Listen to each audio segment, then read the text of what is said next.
The scattergun is powerful. It's reliable. It feels good to use, and it's one of the best weapons in the game. I don't think it's an exaggeration to say that the scattergun being as good as it is a large part of why Scout as a class is so strong. It boasts fantastic damage from close to mid-range, holds 6 whole shots, and reloads fairly quickly. There's a reason that 90% of Scouts run this thing full time. But what if I told you that Scout actually has another primary that is just as good as, if not better, than the scattergun? A weapon that's been slept on for years, universally considered good, but never given the spotlight. You know the weapon I'm talking about. That's right.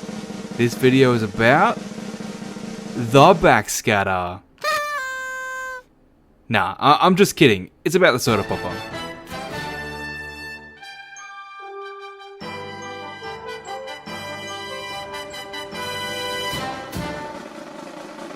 Now, I just made a pretty ostentatious claim. The idea that the soda popper is better than the scattergun sounds pretty hard to believe. If this is true, why doesn't anyone use it? It's a bit complicated, so let's break this down, starting with the weapon's stats. Keeping this part quick, the soda popper fires 50% faster and has a 25% faster reload speed, in return for a 66% reduction in clip size, holding 2 shots instead of 6. And yes, I know that shotguns don't have clips, but that's what the game calls it, so take it up with Valve, not me. So what do these stats actually mean in practice? When it comes to the firing speed, the soda popper fires at an interval of 0.3125 seconds per shot. The scattergun, on the other hand, has a firing interval of 0.625 seconds per shot, meaning that the soda popper can fire 2 whole shots in the time that it takes the scattergun to shoot 1, as you might expect from the whole 50% faster part. Bear in mind that the soda popper has no damage penalty or pellet reduction, meaning that a scout with the soda popper can always output more damage more quickly than the scattergun can with its first 2 shots. But banana, I hear you saying. The Force of Nature also has a 50% faster firing speed, and that gun isn't better than stock? And you're right. That's where the other key stat on the soda popper comes in, the 25% faster reload. In comparison to the Force of Nature, which takes 1.433 seconds to reload 2 shots, the soda popper takes 1.133 seconds to do the same. The scattergun, which reloads each shot individually instead of 2 at a time, takes 0.7 seconds for the first slug and 0.5 seconds for each subsequent slug, meaning that to reload 2 shots, it takes the scattergun 1.3 seconds. This is faster than the Force of Nature, but slower than the soda popper. Now, this doesn't seem like a massive deal. I mean, we're talking about a difference of literal milliseconds, but in a game as fast-paced as TF2, a difference of milliseconds can absolutely matter, and you can feel the difference when playing. So what we're looking at so far is a weapon that not only shoots faster than the scattergun, but reloads faster as well. The soda popper literally has higher DPS than the scattergun. It's already looking pretty rosy for the soda popper at the moment, and we're going to come back to this, but first we have to talk about the other upside to this gun that we haven't even touched on yet. The upside that pushes this gun from solid side grade to arguably OP. We have to talk about the hype meter. So what is the hype meter? The hype meter is a bar on your HUD that fills up after you deal 350 damage. It's important to note that this meter can be filled with any of Scout's weapons, not just the soda popper. Once filled, upon pressing Alt Fire with the soda popper active, you are granted 10 seconds of hype, and during these 10 seconds, the Scout gains an additional 5 mid-air jumps for a total of 6. Yeah, they gave the highest base mobility class in the game even more mobility. More important than the mobility itself is how it impacts certain matchups. In particular, hype invalidates 2 of Scout's tougher matchups, Soldier and Demo. While an unawares demo is usually easy pickings for a Scout, all it takes is 2 quick pipes and you're toast. not to mention how lethal a well-placed sticky bomb can be. But with Hype active, Demo's projectile locked ass is completely helpless. It's basically a 10-second invulnerability to Demos. And Soldier? Usually a competent Soldier is a decent match for Scout in the DM department, but with 6 mid-air jumps, Soldier is forced to stop relying on his greatest tool, splash damage. Better hope you brought a shotgun, because I'd like to see you airshot a Scout that can change his momentum 6 times in mid-air. Speaking of changing momentum, one of the best ways for a Demo or Soldier to deal with a Scout normally is to wait for him to exhaust his double jump and aim at where he'll land. With Hype, you don't have to land. You can just keep jumping over their heads, raining death from above until they give up and accept their defeat. Hype isn't just good against these two classes. You can use Hype to fly out of range of Pyro's flames or Demonite's swords. Spies will never be able to trick stab you while you're in the air. Medics will never get another free Ubersaw swing on you again. Editing banana here. I forgot to mention during the main part of the video that the Soda Popper's Hype meter also fills up even when attacking disguised spies, making it arguably the best spy checking tool that Scout has, except maybe the Mad Milk. That's all I had to mention, back to the video. Even the hit scan classes can struggle to deal with you. After all, Scout is hard enough to hit normally, let alone with 6 mid-air momentum changes up his sleeve. Don't get me wrong, you're definitely not impervious to hit scan the same way you are to projectiles, but it's still a solid boost to your survivability.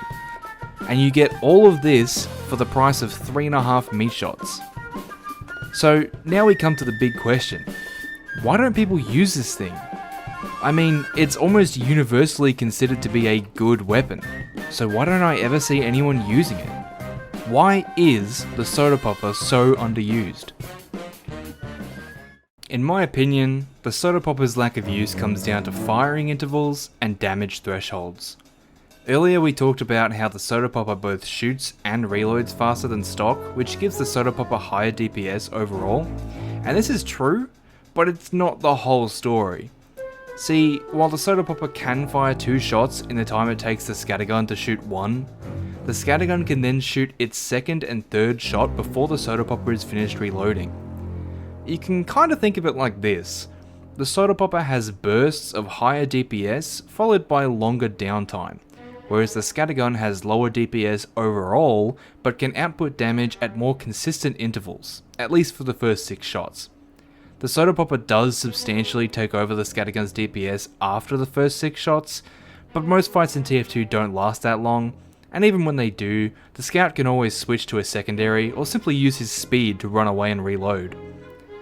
Unfortunately for the Soda Popper, the first 3 shots in a fight tend to be the most crucial. It takes 3 shots to kill a full health heavy or an overhealed soldier, and the scattergun does this faster than the Soda Popper.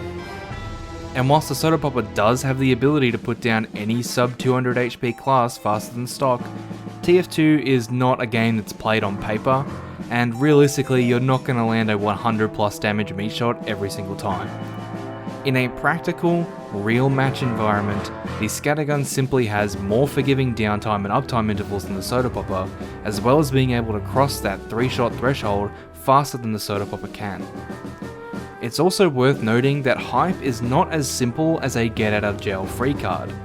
Hit scan classes can and absolutely will still hit you whilst airborne, especially if your movement is not top notch. It can also be quite difficult to actually be effective with your extra jumps.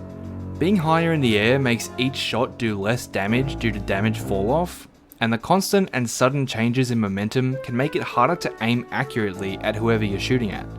It's not as simple as pop Hype and win fight. Even against a soldier or demo, you still have to hit your shots, and that can be surprisingly difficult. I think that pretty much answers the question of why the Soda Popper is so underused. It's harder to use than stock and requires a subtle but noticeable change in playstyle due to the difference in damage intervals.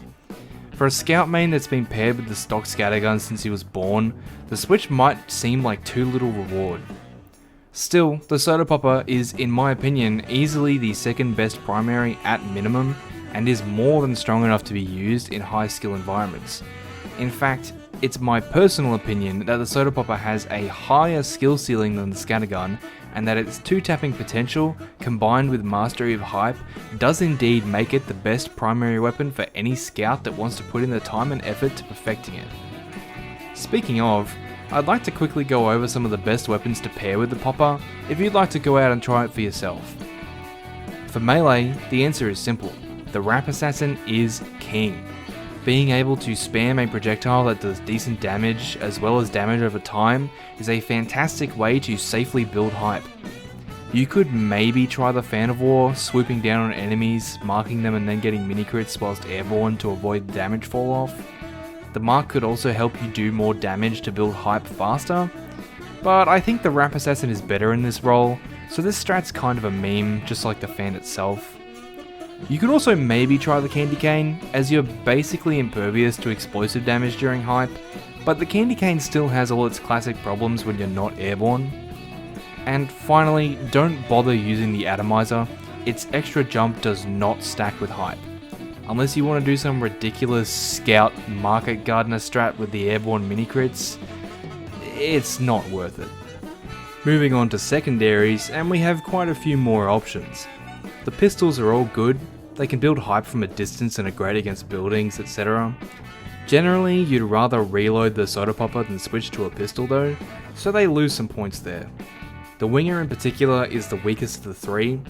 Sure, the extra jump height combos with hype, but do you really need to go that high? The trade-off of 7 bullets doesn't seem worth it to me. Similar to the Rap Assassin, the Cleaver is good for being a spammable projectile that can build up hype at very little risk. Also worth noting that if you're playing on defense on certain maps, you can throw the Cleaver through Blue's spawn doors to build up extra hype before the round even starts. A bit cheesy, but still worth doing every now and then. The Criticola is an interesting option, since in theory each weapon kind of balances out the downsides of the other. The Criticola usually makes you extremely vulnerable, but hype allows you to be much more mobile, and similarly the mini crits help to offset the damage fall off that you'll experience when jumping so high above your enemies' heads, and they can help to fill up the hype meter even faster. In practice, I don't really think that the downsides of the Criticola truly balance out the upsides, but it's a fun combo to try. The Mad Milk and Bonk don't really offer anything of value to the Soda Popper playstyle. The Milk is a good weapon on its own, but they don't really interact in any meaningful way, and the Bonk is kind of redundant with the Popper, seeing as they're both mobility/evasion tools. So, is the Soda Popper really better than stock? Is it a hidden gem that's flown under the radar all this time? The answer is, sorta. It definitely has the makings of an incredible weapon, and as I said, I do think that it has a higher skill ceiling when compared to stock. It might just be a bit much to ask the general player base to make the switch, when the upsides are not so overwhelming that it becomes the blatantly superior pick. If this video makes you want to go out and use a Soda Popper, or if you're already a Chad Soda Popper enthusiast, please let me know what you think of the weapon and the video. If you made it this far, thank you so much. This was my first time making a properly edited and scripted video, which you can probably tell, so if you have any criticisms, please leave a comment down below. I have quite a few videos in mind that I want to make, so if you enjoyed this video, please subscribe and leave a like so you don't miss the next one. Till next time, have a good one.